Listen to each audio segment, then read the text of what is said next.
The space station called Threshold 7 was the biggest border checkpoint in the galaxy. Every day, 10,000 beings passed through its gates. Some were traders. Some were travelers. Some were refugees looking for new homes.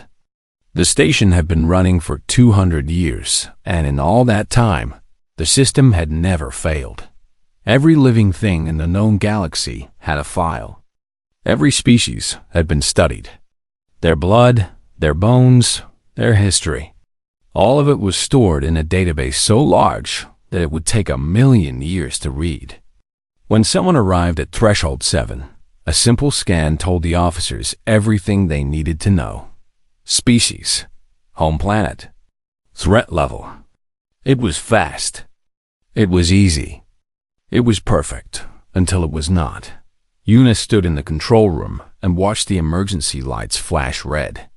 She was the station commander, a position she had held for 15 years. She had seen strange things in her time.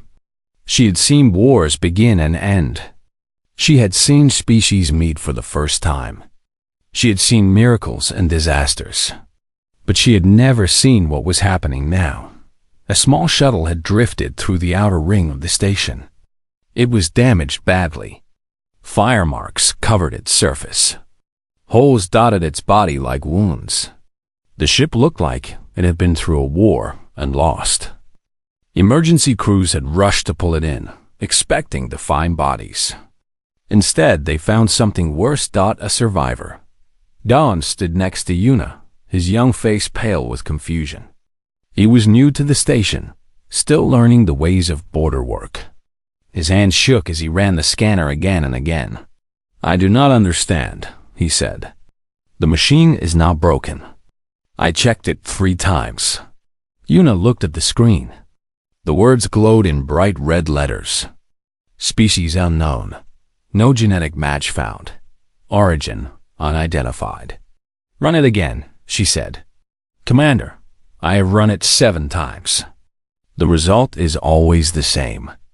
Una felt a cold feeling in her stomach. In 200 years, the database had identified every being that passed through these doors. It held records of 847 different species from across the galaxy. It knew about creatures made of gas, creatures made of crystal, creatures that live for 1,000 years, and creatures that live for a single day. It knew everything, and yet it did not know this. She walked to the medical bay where the survivor lay on a white bed. Doctors stood around him, taking notes, running tests, speaking in low voices. They looked as confused as Dawn. The being on the bed was strange in its plainness. No scales covered its skin. No extra arms grew from its body. No glowing marks decorated its face. It had 2 eyes, 1 nose, 1 mouth, 2 arms, 2 legs. It looked almost boring compared to the wild variety of life in the galaxy. But that was the problem. Nothing this plain had ever existed. Every species had something special, something that helped it survive on its home world. This being had nothing. Soft skin that could be cut easily. Flat teeth that could not tear meat. No claws, no armor. No poison dot. How had it survived? The being's eyes opened. Una stepped back without meaning to. The eyes were dark brown, like wood or earth. They held no fear, no confusion, just calm awareness, as if waking up on a strange space station surrounded by aliens was a normal thing. "Where am I?"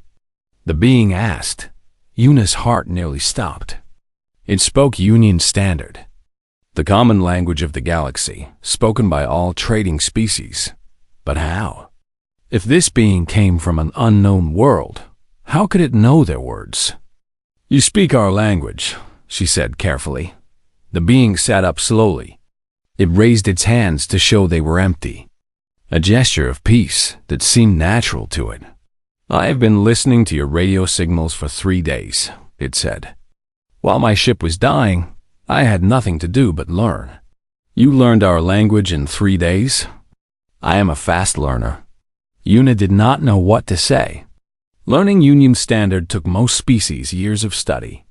This being claimed to have done it in days, while injured, while its ship fell apart around it. My name is Taiho, the being continued. I mean no harm to you or your station. I was traveling through space when something went wrong. A hole opened in front of my ship. I do not know how to describe it. Like a tear in the fabric of everything. I went through it, and I ended up here. A spatial anomaly, Dohan whispered. They are rare, but not impossible. Yuna nodded slowly. She had heard of such things. Rips in space that could throw ships across the galaxy in seconds. Most who entered them never came out. This Taiho was either very lucky or very strong. What species are you? She asked. Where do you come from? Taiho smiled. It was a strange expression. His lips pulled back to show flat white teeth. It should have looked friendly, but something about it made Yuna want to step back again. I am human, he said. I come from a planet called Earth. Yuna looked at Dohan. He shook his head. Neither of them had ever heard those words before. Your planet is not in our records, Yuna said. Your species is not in our database. As far as the Galactic Union knows, you do not exist. Taiho's smile did not fade. If anything, it grew wider. That is very interesting, he said. Because as far as my people know, you do not exist either. The room fell silent. Yuna felt the weight of the moment pressing down on her. In 200 years of station history, nothing like this had ever happened. An unknown species. An uncharted world. A being that should not exist. She did not know it yet, but everything was about to change. News traveled fast on Threshold 7. Within hours, everyone on the station knew about the strange visitor. They called him the Unknown. The Mystery. The Impossible One. Stories spread from dock workers to traders to soldiers. By the end of the first day, half the station wanted to see him. Taiho was placed in a quarantine room. It was comfortable enough. A bed, a chair, a small table. A window that looked out into the hallway so guards could watch him. He did not seem to mind. He spent his time reading data tablets that Yuna had given him. Learning about the galaxy. Absorbing information like a sponge absorbs water. But the ones who came to see him were not curious scientists or friendly traders. They were hunters. The galaxy was full of predators. Species that had evolved on harsh worlds, where only the strongest survived. They had claws that could cut through metal, teeth that could crush bone, eyes that could see in total darkness. They were the top of the food chain on their home planets, and they had carried that pride into space. When they heard about the unknown, they came to look, to judge, to decide if this strange being was worthy of their attention. Kang was the first. He was Vorak. His species had ruled their world for 1,000,000 years. They stood 7 feet tall, covered in dark scales that could stop a blade. Their claws were as long as knives. Their eyes glowed red in the dim light of the station. The Vorak were famous across the galaxy. They hunted for sport. They killed for honor. They feared nothing. Kang had killed 100 different species in his 300 years of life. He had fought in wars. He had hunted beasts on death worlds. He had never met anything that made him feel small. He pressed his clawed hand against the window of the quarantine room and stared at the human inside. Taiho looked up from his tablet. He did not stand. He did not flinch. He simply looked at Kang the way someone might look at a bird outside their window. Mild interest. Nothing more. Open the door. Kang growled at the guard. Dohan stood nearby, his face pale. That is against the rules. The commander said no one goes inside. Kang turned his red eyes toward the young officer. I am Vorak.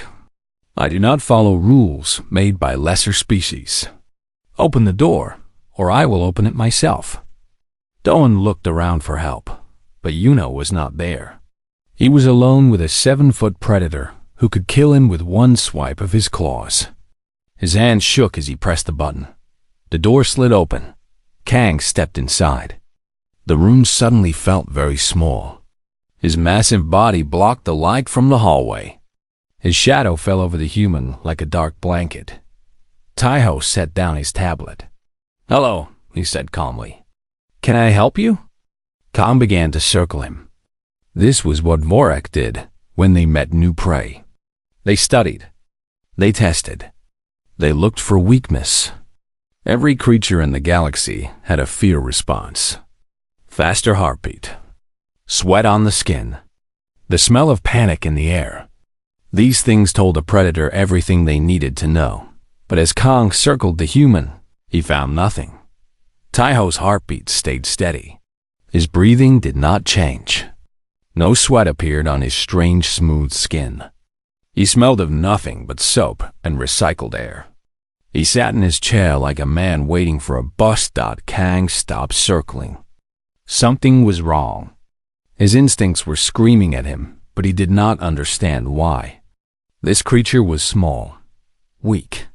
It had no claws, no fangs, no armor. Kang could kill it in half a second. So why did he feel afraid? He looked into the human's brown eyes and saw something he had never seen before. Not fear, not anger, not submission. He saw patience. The deep, calm patience of something that had all the time in the world. And beneath that patience, hidden like a knife beneath a blanket, he saw something else. Recognition. The human was looking at him the way one predator looks at another. Not as greater or lesser, as equal. As if this small, soft creature had every right to sit in the presence of a Vorak hunter without fear. Kang took a step backward. He did not mean to. His body moved on its own, responding to instincts older than thought. Something inside him, something buried deep in his blood, was telling him to leave. "What are you?" he whispered. Taiho smiled that strange, flat-toothed smile. "I am human. We are not very strong. We are not very fast. We do not have claws or venom or scales. We are quite ordinary, really. Then why do I—" Kang could not finish the sentence. "Why do you want to leave this room?"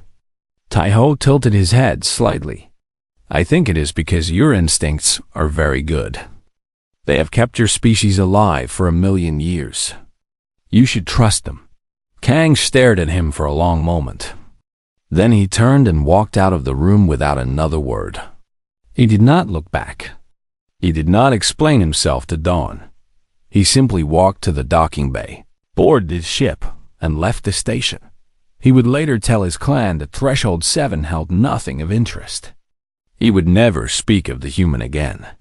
But for the rest of his long life, he would sometimes wake in the dark and remember those brown eyes.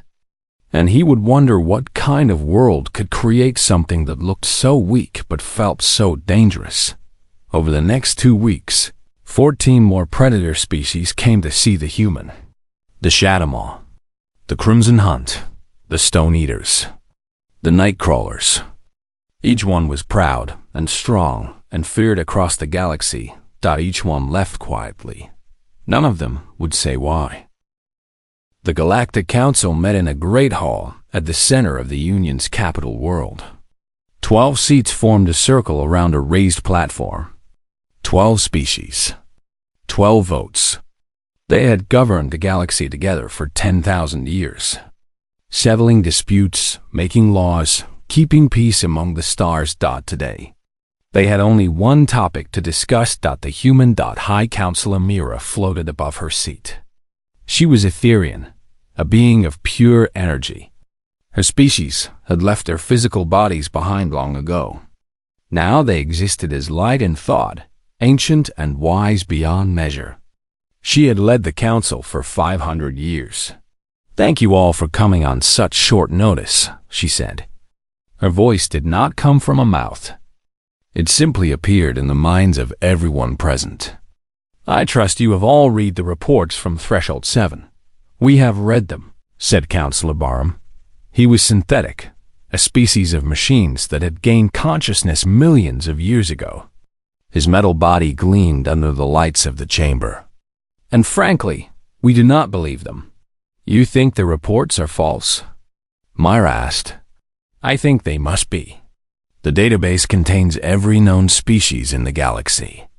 Every planet capable of supporting life has been mapped. The idea that an entire world could exist without our knowledge is impossible, and yet the evidence is clear. Myra waved her hand, and a hologram appeared in the center of the room. It showed Taiho sitting in his quarantine cell, reading peacefully. This being exists. His DNA matches nothing in our records. His home world is not in our maps. He claims to come from a planet called Earth, but when we searched the coordinates he gave us, we found only empty space. Perhaps he lies about his origins, said another counselor. She was Kreth, an insect species with compound eyes that could see in every direction at once. Perhaps he is a genetic experiment, a new weapon created by some enemy faction. For what purpose? He makes no demands. He claims no territory. He says he simply wants to go home. The chamber fell silent. The 12 counselors looked at the image of the human and tried to understand what they were seeing. Finally, an old counselor named Garam spoke. He was a root walker, a species of plant beings that had existed since before the Union was born. He moved slowly and spoke rarely, but when he spoke, others listened. I have lived for 8,000 years, Garam said, his voice like wind through leaves. I have seen empires rise and fall. I have watched species destroy themselves and rebuild from nothing. And in all that time, I have learned one truth. The universe does not reveal all its secrets at once. He turned his ancient eyes toward the hologram. Perhaps this human comes from a place we have not yet found. Perhaps his world exists in a corner of the galaxy we have not explored. Or perhaps something stranger is happening. A tear in space brought him here. Who knows what other tears exist? Who knows what other worlds might be waiting on the other side? That is speculation, Barham said. Yes, but speculation is all we have. Garam's branches rustled softly. The question is not where this human comes from. The question is what we do with him now. Myra nodded slowly. Which brings me to the real reason I called this meeting. Over the past 2 weeks, 14 apex predator species have left Threshold 7 after encountering the human. The Vork, the Shadowmaw, the Crimson Hunt, species that have never retreated from anything. Why would they leave? The Kreth counselor asked. They will not say, but our security footage shows the same pattern every time. They approach the human. They observe him. And then they leave the station within hours, often without completing their business. Myra paused to let this information sink in. I have consulted with our top behavioral scientists. They have studied the footage carefully. They have analyzed the body language of every predator who encountered the human. And they have all reached the same conclusion, which is, Barham asked, fear. Every single predator that met this human showed signs of fear. Not obvious panic. Something deeper. Something instinctive. As if their bodies knew something their minds did not. The chamber erupted in murmurs. Fear?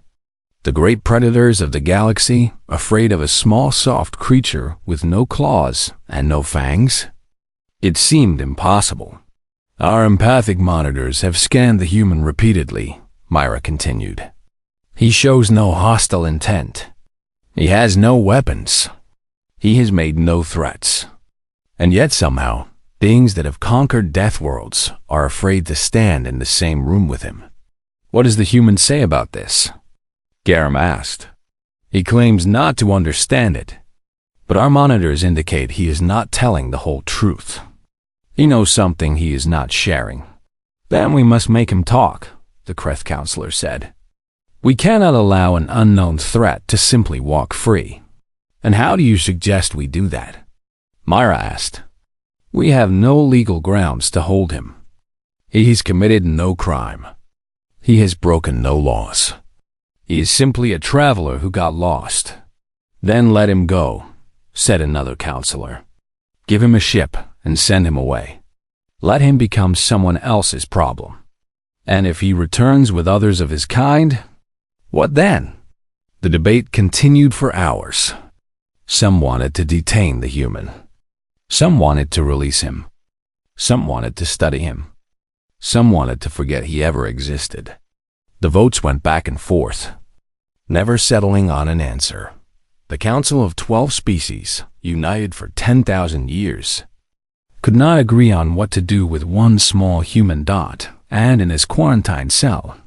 Far from the great debates of the powerful, Taiho continued to read his data tablet and wait. He was very good at waiting. The council could not make a decision, so Taiho remained in limbo. He was moved from the quarantine cell to a small guest room. It was not a prison, but it was not freedom either. He could walk certain hallways. He could eat in the common cafeteria. But guards followed him everywhere, and he was not allowed near the docking bays. Yuna became his official handler. Every day, she came to check on him. At first, it was just duty. She asked questions about his homeworld. She recorded his answers for the council. She watched him for signs of danger, but as the days passed, something changed. She started to look forward to their meetings. Taiho was different from anyone she had ever met. He did not seem afraid of his situation. He did not complain or demand things. He simply accepted what was happening and made the best of it. There was a calmness in him that she found strangely comforting. One night, 3 weeks after his arrival, she found him in the observation deck. He was standing at the great window, looking out at the stars. Thousands of ships moved through the darkness. Lights blinked. Engines glowed. The traffic of a busy galaxy never stopped. May I join you? She asked. He nodded without looking away from the window. The view is beautiful. I could watch it forever. Yuna stood beside him. They were silent for a long moment, watching the dance of ships and stars together. I have been reading about your galaxy, Taiho said finally. Your union has existed for 10,000 years. You have brought peace to hundreds of worlds. You have created wonders I cannot even imagine. We are proud of what we have built. You should be. He turned to look at her. But I have also noticed something strange. In all your records, in all your history, I cannot find a single mention of a species like mine. Because we have never encountered one. No, I cannot find a species that looks like me. 2 arms, 2 legs, 2 eyes. Soft skin, no natural weapons. In your entire galaxy, there is nothing that matches my description. Yuna thought about this. He was right. The galaxy was full of variety. Beings with scales and beings with shells.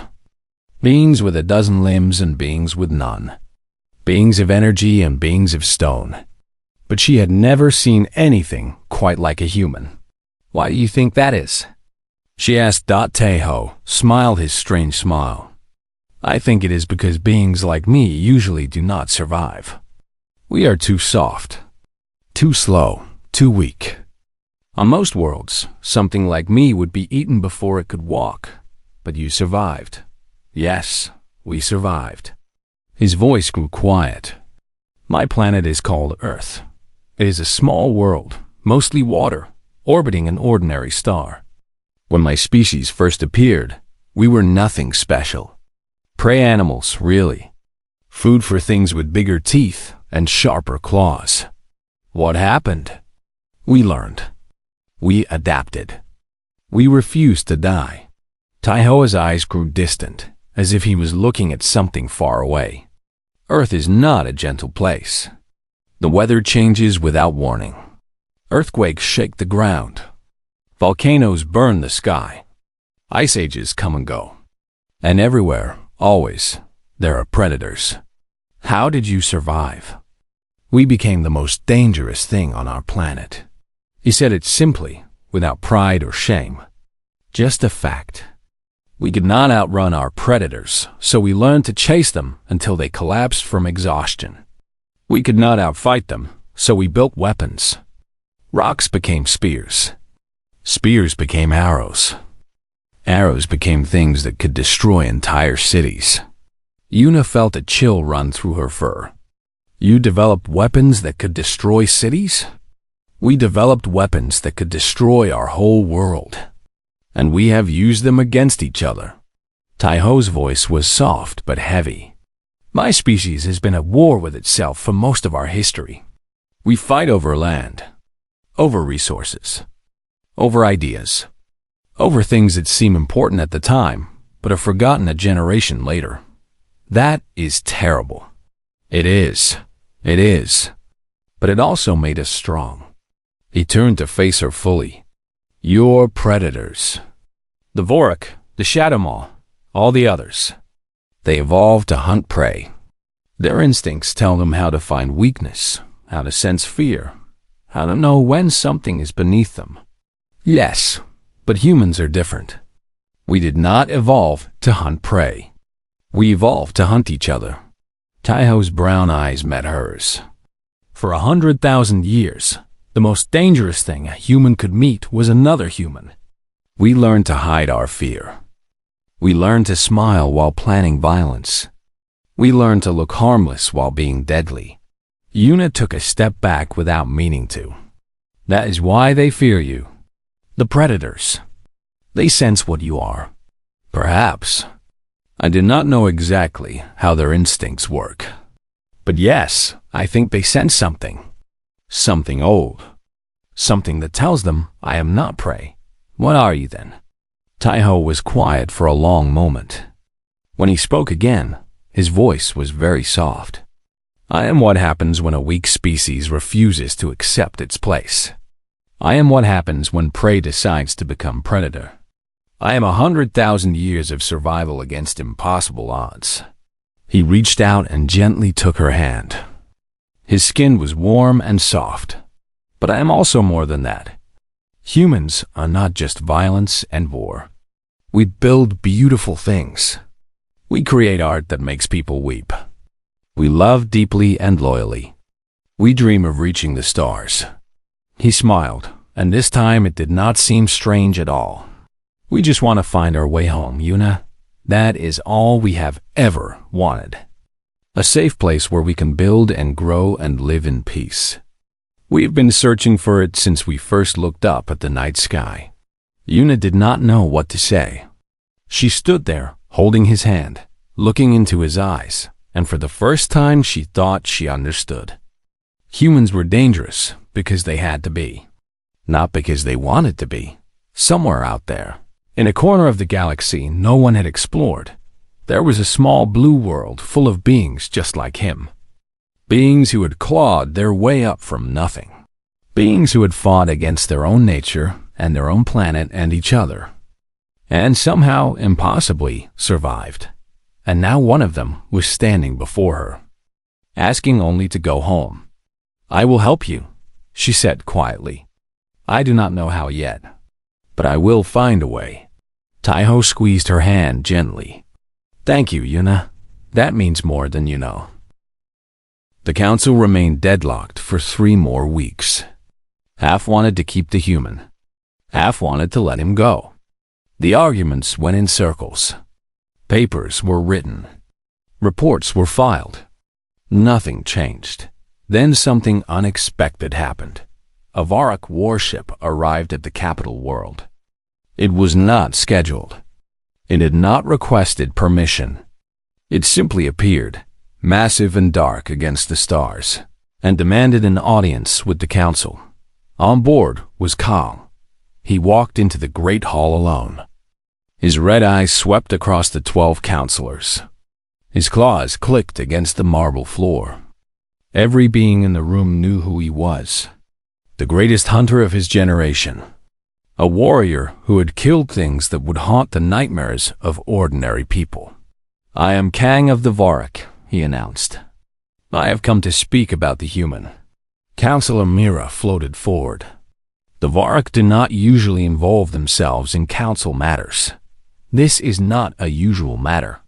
Kang stood in the center of the chamber, his massive frame casting shadows across the floor.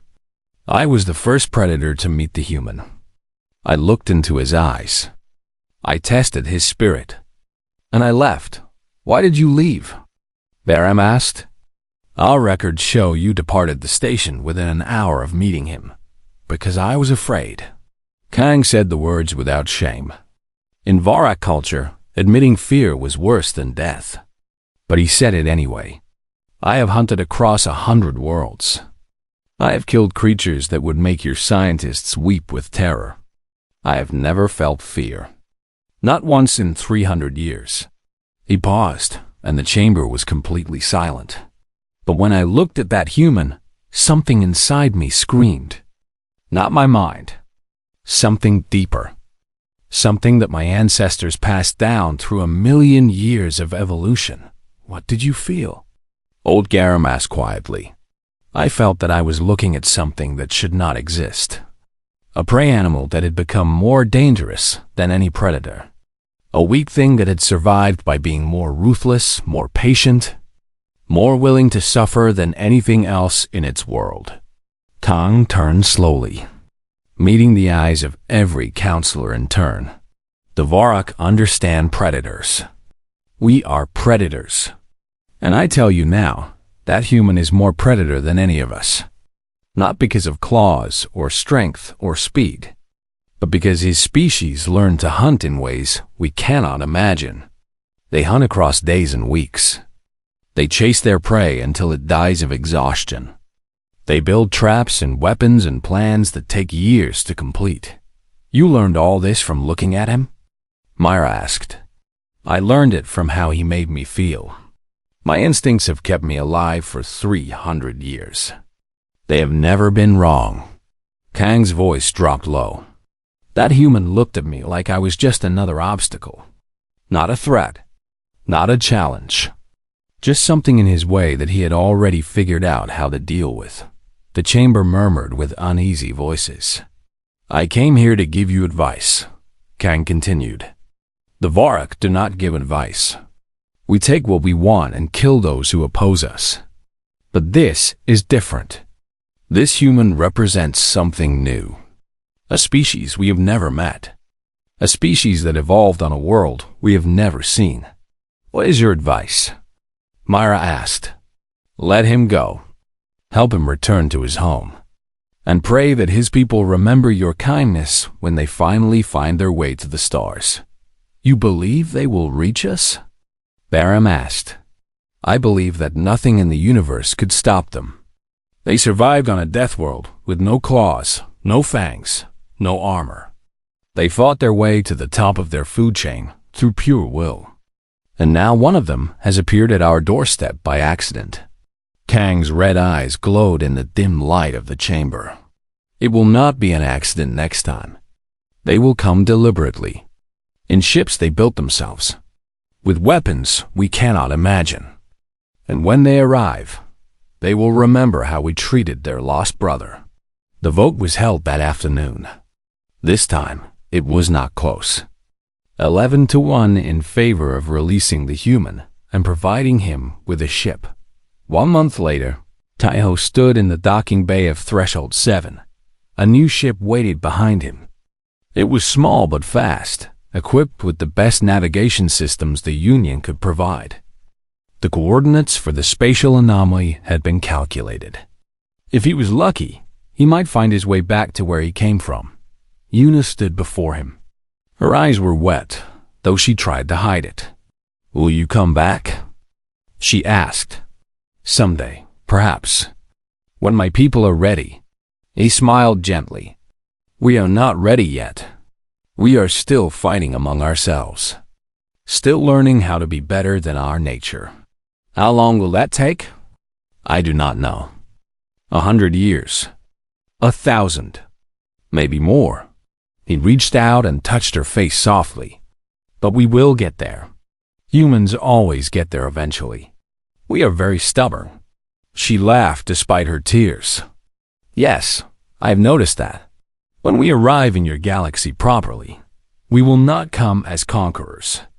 We have had enough of war. We will come as neighbors. As friends, if you will have us. I would like that. Taiho looked out at the busy station one last time. Thousands of beings from hundreds of worlds, all living together in peace. It was beautiful. Tell your council something for me, he said. What? The galaxy is vast and dark and full of dangers. My people know this better than anyone. We have been fighting the darkness since before we could write our own names. He turned back to her, and his brown eyes were warm. But we have also learned something else. The darkness can be beaten, not with strength alone, but with stubbornness, with hope, with the refusal to give up, no matter how bad things get. He stepped toward the ship. When humanity arrives, we will bring that light with us. The light of a species that looked at an impossible universe and said no. We will not go quietly. We will not accept defeat. We will build and grow and reach until we have touched every star in the sky. He stopped at the door of the ship and looked back one final time. Until then, Yuna, keep looking at the stars. Because somewhere out there, we are looking back. And we are coming. The ship rose from the dock. It moved through the station's barriers and out into open space. Yuna watched until it was just a dot of light among millions dot, then it was gone. But somehow, she knew she would see humans again. They were coming. Nothing in the universe could stop them, and the galaxy would never be the same.